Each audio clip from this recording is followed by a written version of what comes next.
I'm going to go ahead and get started. People are going to continue to trickle in and join us. And again, we have Mo Ari Brown joining us, who is Hinge's love and connection expert. I'm going to read your bio just because I want to make sure I get it all right, and I'm not going to paraphrase. So, Mo is Hinge's first ever love and connection expert, and Mo is focused on providing daters with the tools they need to find and build healthy relationships, pairing Hinge's research with their expertise in LGBTQIA plus relationships, and that way Mo is at the forefront of building an inclusive dating space where all singles can find love, both in the app and offline. Everybody needs that. We all know that. Um, Mo's a leading expert, a mental health expert in the realm of transgender identity. Mo also offers daters advice and expertise on establishing meaningful connections in the LGBTQIA plus community and creating healthier relationships. You've been working with Hinge to ensure that its app experiences support of all identities and that daters feel empowered to present their true selves through their profiles, which I know that can be complicated. And a little bit more about you. You have, over the past decade, worked with LGBTQIA plus individuals, couples, and families on their journey of self-love, which is something that comes up all the time in our questionnaire and in our essay. So that we're going to, hopefully talk about self-love a little. And you graduated from Northwestern University with an MS in marriage and family therapy, as well as a diversity and equity consultant and former adjunct professor at Adler University. Yeah. So thanks for joining me, Bo. Thank you for having me. Thank you for the warm introduction and reading my bio. It's beautiful. I appreciate it. You're my first expert at this. I don't ever want to be a relationship guru, but I like to have somebody who does know what they're talking about. So this is good.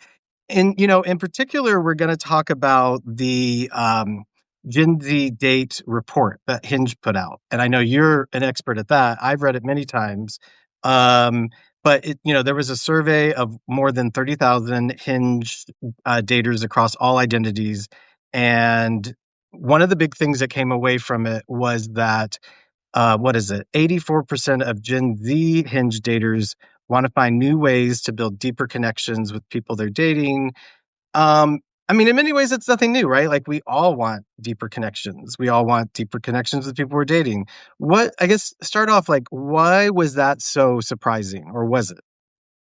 Yeah, what we found is that you're right. 84% of Gen Z hinge daters desire those deeper emotional connections, but they're more likely than millennial daters to be hesitant to start those deeper conversations. And there are a number of reasons why. The top reasons, especially for LGBTQI plus hinge daters, was like fear of being too much. That was at the top of the list.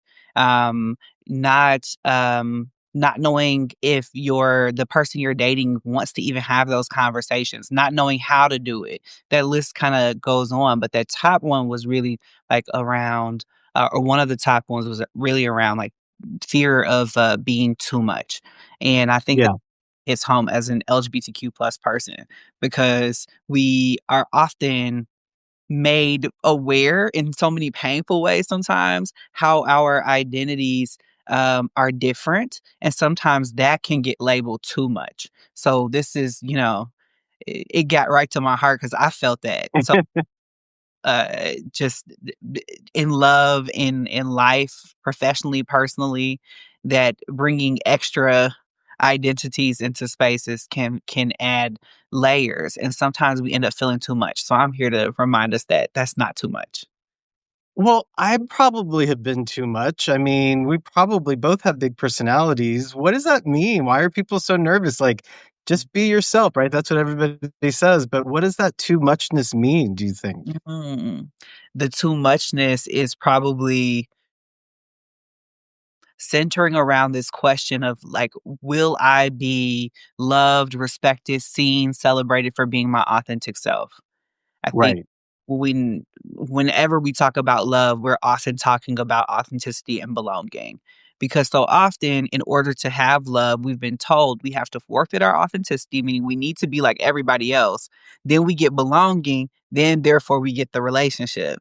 And what we're doing as LGBTQ plus people is so radical in the sense, and I wish it didn't have to be radical, but it really is in a world that is pushing against being different. What we're doing is like loving authentically. And that question I think often emerges inside of us, which is like, okay, if I keep being different, am I going to find other people that are celebrating me and willing to to love me? That question I think is behind Right.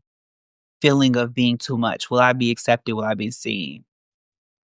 Well, the other big word that often comes up is vulnerability, and often you don't wanna be vulnerable on a first date, especially, Mhm. right? But at the same time, you wanna make that connection, so I Yeah. don't know. I mean, I'm gonna go on the record. It's been a long time since I've officially dated anyone, like 20, let's say 25 years probably since I've actually been on an official date. Yeah. Although I have been on situations with people where I'm like, "Am I on a date? I didn't think I was." Because I have a full-time primary partner husband, so but maybe I have accidentally. Um, what do you I've never had to do the dating thing through an app officially. So, what do you think adds to the complication of that, of also just communicating through technology, through texting? And also, I was really fascinated to learn through this report about people dating with voice memos. Like, I was like, "What?" I'm obviously an old person because I didn't know that that was a thing. Yeah. Oh, well, we know dating certainly has I feel like it's continuously evolving. And so dating apps certainly have widened our ability to be able to connect with a lot of different people. But in that, that means that we also have to find new ways of connecting across technology. So of Right. course we talk about on Hinge, as you're mentioning, like the voice notes early in dating conversations, especially on Hinge, you could exchange voice messages. We also have voice prompts that are featured on people's profiles if they choose to use them, which is really answering a question in your voice. But I think that what it adds to the conversation is like personality. I can hear someone smile when they're talking. Mm, I think there's a frequency to everyone's voice, there's a vibration. So that leads to like I think even more authentic connections because there's layers to attraction. There's like what we see, there's what we feel, there's what we sense, and right, our energies are just so organized around all of that. When we hear someone's voice, it tells us a lot about them. And so right. I urge them early on because I think that they give us a little window into who the person is. But I've also heard a lot of people say, I do not like voice messages because I do not like hearing my own voice. And so it really depends on the person that you're talking to. So I'd say kind of assess where they are with that. It's like you could say something like, "Hey, I like exchanging voice notes. I would love to, you to send them to me. I like to send them to you and see how they respond." Some people will be very direct and be like, "I do not like that." So, See, well, that's also good that you can just share that and be like, "Nope, not my thing." yeah. Um So we're talking about Gen Z and specifically, but we're also looking at sort of gender as well. And I know that that can become complicated, especially for queer people. But it does seem for both uh, for men or male identified people in general that they seem to have even more issues around this. And have you seen that to be the case as well? That people who are male identified are just like I really have to be careful about being too much, and yet they're the ones who want the deeper connection more than anything. Mhm. Yeah, definitely. Men, especially Gen Z men on Hinge have told us like they're worried about sharing more vulnerably because of that fear of being too much. That was like one of the top reasons that they told us. So you're definitely spot on. And I think there are a lot of reasons why, but I think primarily we live in a society that kind of hands masculine people a script that says, if you are vulnerable, that is a form of weakness. In order to be desirable, you need to be strong. And none of our definition of strong includes emotional vulnerability. So, Mhm, like, we get this script um, that is at odds with what our partners, the people who love us, are asking us for. mhm. and that's across genders. Like whoever we're dating is usually in this generation asking us to be some kind of emotionally present and vulnerable. But we got this script that says you should not do that if you want to be desirable. So it's like, what do we do? And I feel that tension a lot from daters, and it's creating what we call a hinge, the communication gap, where we Right. have desire for emotional connection and wanting to have these deeper conversations. But then there's something in the way of us making that first move, or there's a difference between that desire and the reality. But then there was also this detail that 3/4 of the LGBTQ plus daters worry about asking deep questions, and I was like, "What is a deep question?" I remember on dates, like, one of the things we always talked about back in the day was just coming out, like, how did we come out to our family? Are we out, right? Because 'Cause I've dated closeted people, unfortunately, and is that a deep question? Like, what is a deep question? Oh, that's good. I think it really, again, varies from person to person, but it's something that invites curiosity, deeper emotional connection. And I do think that vulnerability doesn't have to be as big as sharing your coming out story would feel for some people, depending on where they are in their journey. Vulnerability could be about sharing something that made you smile. Vulnerability could mean sharing about something that felt interesting, or like, let's say something that felt off-putting at work this week. It really depends on the person, and their capacity for exposure, if you will. That vulnerability piece is really about taking the mask off, showing yourself authentically, and that's when we feel the most naked. So I think of vulnerability more as like being naked. It's like authenticity without the mask. That can be little, that could be a little, or it could be as big as, "Let me tell you my coming out story." Just depends on the date and their desire for that. See, I told you I was too much. If I'm No, doing that, you think it's normal. no. I personally like to go deep, so I would be a person that would invite that. I would be Yeah, like, "Yes, tell me all the things, how I connect this," you telling me your deeper insights. And then I think for some people, especially as they're maybe getting comfortable sharing more vulnerably, right. then they need to pace it. And actually, I think for LGBTQ plus women in our Gen Z report, they reported more of this feeling of the vulnerability hangover, which is like feeling Mm. like after sharing vulnerably that we probably said too much, or feeling like did did that land well, just being really uncomfortable. That's that vulnerability hangover. LGBTQ plus women told us they experienced that more than other groups. The vulnerability hangover. I'm gonna keep thinking about that term because I think maybe it's a prompt we need to ask more people about when they felt that. For all those who've joined us, I want everyone to know that if you have any questions, we'll try to get to those, so you can leave them in the chat, and I'll ask Mo if Mo feels comfortable.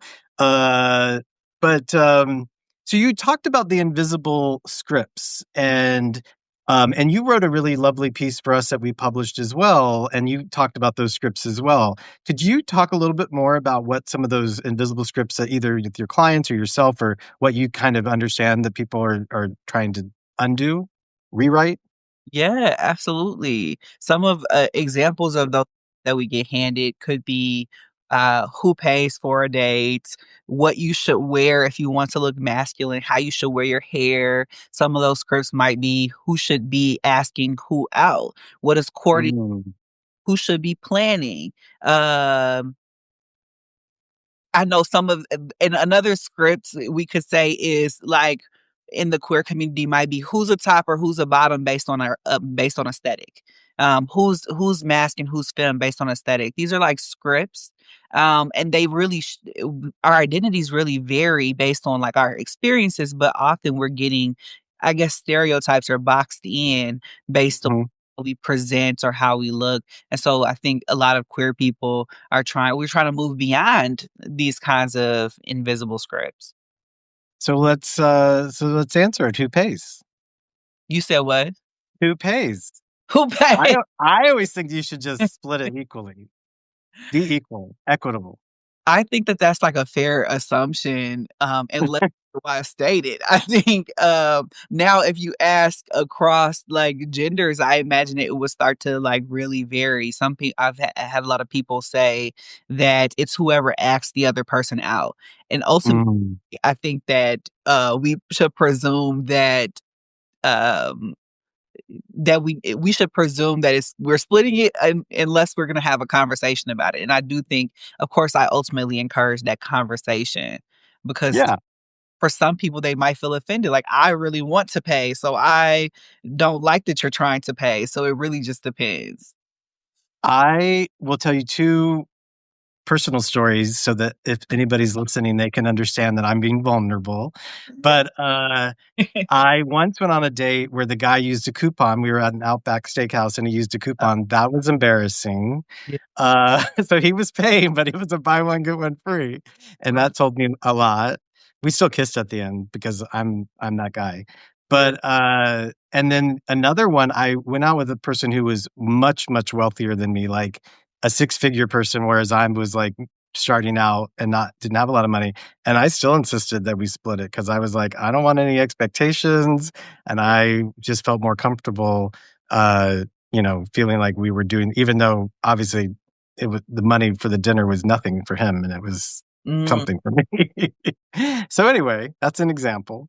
yeah, those are beautiful examples. I love that you were communicating what your needs were, even if even if he was going to assume, like, he would pay because he had more money.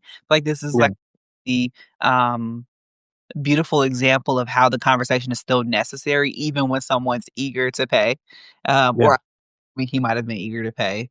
And then I yeah. for your date who used the coupon, I almost wanna say if somebody is gonna do that, that they should go to the stand and do it off to the side where your date can't see. We're all in different financial situations. I know that economic times can be challenging, um, and so I guess unless that is, like, already clarified, that Exactly. then it can be read in so many ways, so it definitely invites a conversation if you're gonna Yeah, yeah, yeah. pay. And obviously, I just dated myself because some people be like, "What's a coupon?" But I I think, it could have just been like, "Hey, let's go to happy hour when things are cheaper," or something. Yeah, Um, yeah, so, think this is when I think back in my 20s, I would use, like, Groupon because they would have, like, all these experiences, so it was an easy way of getting the discount, but also making it an activity day, which is, really popular right now. I think that's smart. I mean, that is always hard. Like, what do you do? Do you go I think it's fascinating that people even go to a bar because I feel like you've set yourself up for somebody snatching your date away. Like, and I've had friends do that, right? Who's like, it's a bad date and they like leave with somebody else when they go to the bathroom or something. And I'm like, oof. Wow. You were putting game because Yeah. I'm like, I would never go into that situation. You've already set yourself up for disappointment. But anyway, one of the things I was fascinated by was the fact that even though Gen Z, we could think is the most fluid generation when it comes to gender and sexuality, that there are these traditional assumptions about gender and identity mixed in. And this is what we're talking about, these signals. So again, like, is there a way that people that you recommend or give advice or I don't know, as a therapist, maybe you don't give advice, you just ask questions, but is there a way that you would, like, guide people to say, uh, you know, about saying the wrong thing or when they're trying to navigate these things? Especially, like, for example, what if somebody is, dating a trans person for the first time and they're not sure, like, all of the different things that they should be talking about? Yeah. Oh, that's good. I love that. I with anything and yes, therapists do, we give our hands a lot. We try not to be unsolicited, but what I want for people to do with anything, especially when it comes to dating, is ask themselves, what do I want to feel and what feeling do I want other people to have in relationship with me? That's the first question. And then with any question that you're asking, ask yourself, how does this serve the purpose of connection? So Mhm. like my good check in with myself if I'm uncomfortable asking something, does this serve connection? Does it also serve that feeling I'd like to leave that other person with or the impression? Okay, cool. If it serves connection, then I think it's a good indicator that we're moving toward a question that brings us together. Because some questions I think flatten our identity. So, like if you're asking me, like as a trans person, questions about my identity, it could center transness too much when I've got all these layers and parts of me. Or there could be a real purpose for why you're asking, and that's is helpful to know. It's like, well, I'd really want so I guess example would be you really want to know more about dates that have made me feel uncomfortable as a trans person. You want to know this because you want to do a better job than that. You want to be better at dating me than those experiences. But I would not ask that question on the date. Like, that seems triggering. It could be a lot. So if you were to ask it, I'd say giving the reason as like, I really want to connect with you well, and I want to make sure that I'm not perpetrating any harms. Right. So could answer that question, or you could feel free to tell me when I'm doing something that does not support you. That then makes it kind of neutralizes the question in a way, or makes it more supportive. No, that's really smart. So you're basically saying you could say to the person like, "Hey, if I say something that, is out of order, or you feel like is just let me know, and I'm totally cool with that." Like, just getting ahead of that. Yeah, that's smart. Yes, and then always sharing your curiosity and sometimes, like, your intention behind the curiosity. So especially when we're getting closer to people's identities, because ultimately, if I'm on the receiving end of that question, I just wanna know, "If I answer this question, will you still like me?" That's usually the question that people have. Mm. So if your intention is to connect with me, then I already feel more at ease answering it. Yeah, yeah. I get you. Well, another point that came up, and this actually, because I actually went to an event where you were on a panel with other people, and so I learned a lot from that. Um, is yeah, I want to go back to this idea of pre-dating. So, do you think the app is a version of like a pre-date, like people are vetting each other, or what do you think people should be using the app for versus that in real life experience? I definitely think that daters on Hinge are getting a solid idea of whether or not it's like a vibe check. They want to, Mhm. they're meeting people that would are maybe outside of their normal sphere of influence, and then they're connecting. They're getting a vibe check. Do we want to go out on a date? And ultimately, that's what we want. We want people to go out on great dates, and build lasting, meaningful connections. So I'd say that the space on Hinge is really for getting to know one another, assessing compatibility, sensing into each other's energy, sharing lightness. It can be fun. But it really is about I desire for it to be a space for authenticity and sharing that Mhm. with. Okay, but then the other thing that surprised me because I did not expect this, but people are using AI to help them date. How's that? That doesn't Yeah. seem authentic. Yeah, so I think AI can be a tool for us to it can be a tool or like a bridge for a deeper connection. So on and we are often not aware of how much stuff is probably using AI at this point. But in Right. specifically, let's say you write a prompt on your profile, where that's where you're answering a question, with a I'd say like probably a cuter, witty response. You now can have prompt feedback that'll Oh, okay. or basically it tells you whether or not your response is complete, whether or not it's like adequate enough for you to share it, because sometimes I think people need help to connect more deeply or to engage in a way that's going to get them the results that they desire. So I think that that's a really good use for AI Okay. bridge. um and that's the way I'd encourage it being used. Right. We're not talking about like intense face tuning or anything like that. No, no. Authenticity for sure. Okay, good.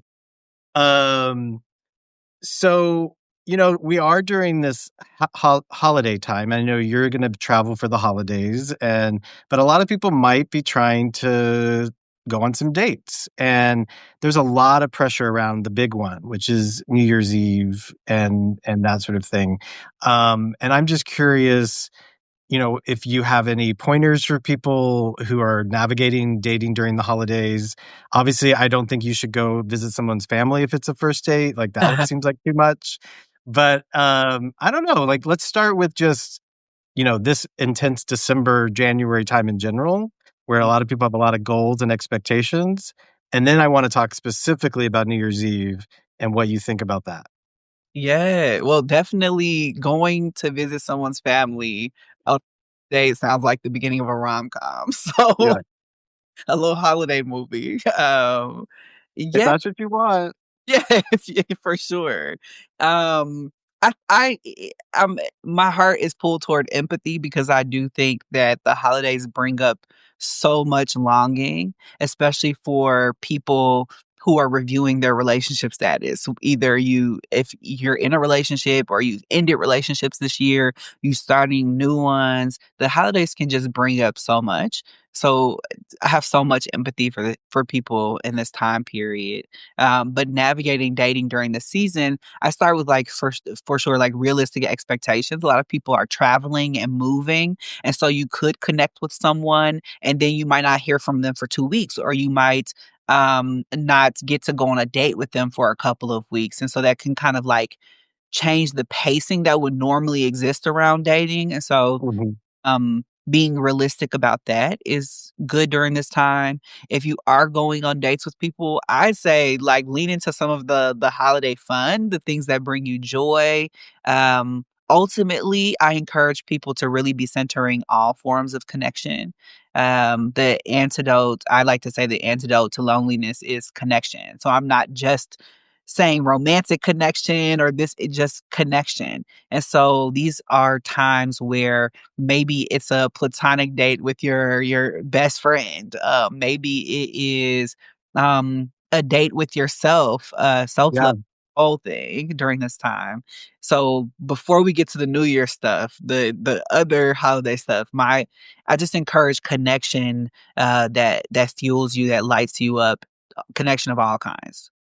I actually love that you said that about a date with yourself. There's actually a writer named Julia Cameron who has a book called The Artist's Way, which is about a creative person's life. I don't know if Yeah, you're familiar. yeah, definitely seen people reading it, read the synopsis. So one of my things that I've kept from it over all the years, it's been like over 25 years that the book's been out, is this idea of an artist date where you take yourself out on a date, like go to a gallery, go to a show by yourself, go to just do something because sometimes people forget that when you like go to a movie, even with somebody, you're always wondering about that person next to you. Like, are they enjoying this? Are they hating this? Do they hate me?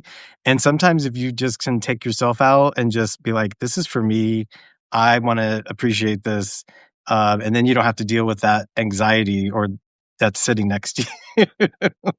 Yeah, that's so true. Like taking yourself on a date can Yeah, help you to center your needs, your feelings, your own. I think it's such a good time for reflection. That's why it's like so hard for me to separate New Year's from the rest of the holidays during this time period because I feel like my self-reflection, that going inward, that time for myself kind of starts around now. Um and I don't know how other people feel, but I definitely need more me time even during the holidays. So pace yourself, know your social limits during the holidays too. We can like really want to go, go, go and be a part of everything and be there for people and go nonstop. And sometimes we're kind of wearing ourselves thin. And then by yeah, like very second when we have to return to work, it's a lot. yeah. Well, so then there is the, expectation that everybody needs to get kissed on New Year's, Mm, and I'm very empathetic about this as well, right? So I often spend this with close friends. I met my, partner, who's now my husband, on New Year's Day, and, that was great, didn't expect it, but then when we get together with our friends, our single friends, I always am like, "Oh, I don't want them to feel like they're not getting kissed," so it just becomes like everybody's gonna get a kiss from somebody, hopefully. But, so But what about if you've met this person, maybe, you were on Hinge, you got over all of your, connection issues, but then you wanted to see this person on New Year's Eve, and, I don't know, there's a lot of baggage. What do you think? There's a lot of baggage in what way? Of, like, expectations and feeling like a failure and feeling like this is, like, you have to make it work or something. O Obviously, also, you could just have it for one night. It could just be a one-night date, and then you don't have to ever see that person again. Yeah, so you're talking about like this like feeling that pressure that if this relationship starts at the end of the year, this has to be it into 2026. Like I have to like make this work. Yeah. Yeah, Mm. Where my heart goes with that is I want people anybody listening to me. I would love um, for you to center the present moment, the experience, and the journey of connection. Because I think that sometimes we're really focused on like the end goal, myself included. I have dated, gotten married, had a kid, and done like the goal oriented approach, and still had to go back and like edit some things and be like, oh, actually, we missed this along and I think there are so many moments where I wasn't present because I was trying to get to the next goal. And so that first kiss on New Year's, the kiss alone is a whole thing and it have its moment. If we are at that kiss trying to plan 6 months from now, we are not with that kiss. There are some first kisses that I can remember with my whole entire being because I was present. And I just wanna be I'm encouraging everybody to just be that present to that moment, and it's so magical. Um, I'm just giddy thinking about that. So, my advice is to be really present, enjoy it, savor those kinds of moments. The holidays add this special kind of magic to things, or it can. It doesn't always feel like that for some people, so I'm extremely empathic too about that. But if you have this moment where you're like gonna have a first kiss, let that first kiss have its moment. absolutely. I think that is the best lesson and a lot of people could take. I also think the biggest takeaway is what you've said many times, which is empathy. Yeah. Um, that's important. And we're gonna be thinking about this vulnerability hangover for a while. And do you have any solution for getting over the vulnerability hangover? It's not like just drink a lot of water. No. It really is pacing. So Yeah. with anything that like has us feeling uncomfortable, I think little exposures over time can go a long way. So it's really about building our capacity or building our nervous system's capacity to tolerate that kind of like vulnerability steadily and consistently over time. So again, starting you can start with small things. It doesn't have to be like big, like you said, like your whole coming out story. Unless you're there ready to share that. And for some people, that's not big because they've already gotten to the place where their capacity is expanded. So it's really about what is at your capacity level, and it's so different from person to person. So start with that, like favorite childhood memories and things like that, Mhm. and you can work yourself up over time to the things that make you feel more vulnerable. So for instance, me talking about my identity and my experiences as a trans person because I'm a person who educates on these things, this is probably not the most vulnerable thing that I could share. Right. But if I let you hear my shower singing voice, then Mo is getting vulnerable. So then I'm warmed up. Then I like you. Well, if you're giving the shower singing voice, that means somebody's in the shower with you, Oh so gosh. well, this has been amazing, Mo. I'm so happy that you joined me and shared all of this. Is there anything that you were hoping for people in 2026? I know we're all starting to look forward to the next year. Yes, I'm looking forward to in 2026 and beyond more emotional vulnerability. I encourage people to say more of how they feel, say more of how you feel, orient toward connection from your joy. A lot of times we've had to center so many difficult experiences in relationships, especially as queer people. And so 2026 gets to be our time for centering relationships around joy and levity and play and And my one thing that I'll say is that sometimes when we're used to, um, difficult experiences, emotional weight in relationships, peace, or relationships that feel like play can feel unfamiliar. So just keep checking in with yourself when play and peace and fun arrive. Am I just feeling vulnerable because now I get to take my mask off? When I'm used to wearing my mask, that kind of vulnerability makes me feel uncomfortable. So in 2026, I just want us to take the mask off, let ourselves be emotionally naked, and yeah, and I hopefully we build more connections that really feel connected. That's great. Thank you so much. And I just want to let everyone know if you're listening to this on a different platform and you don't already know, this is Mo, who is the love and connection expert at Hinge. And you can also find Fluent in Love, which is your Substack. Yeah. And if you're not already a subscriber, you should subscribe. And also, Queer Love Project is on Substack. It's free, and you'll be able to find this later if you want. If you haven't joined us live today, and also more information about uh, love and connection. Yay, thank you so much for having me. Thanks, Mo. And hopefully, we'll talk again soon. This has been great. Yeah, I'm looking forward to it. All right. Talk to you later. Bye bye. Bye.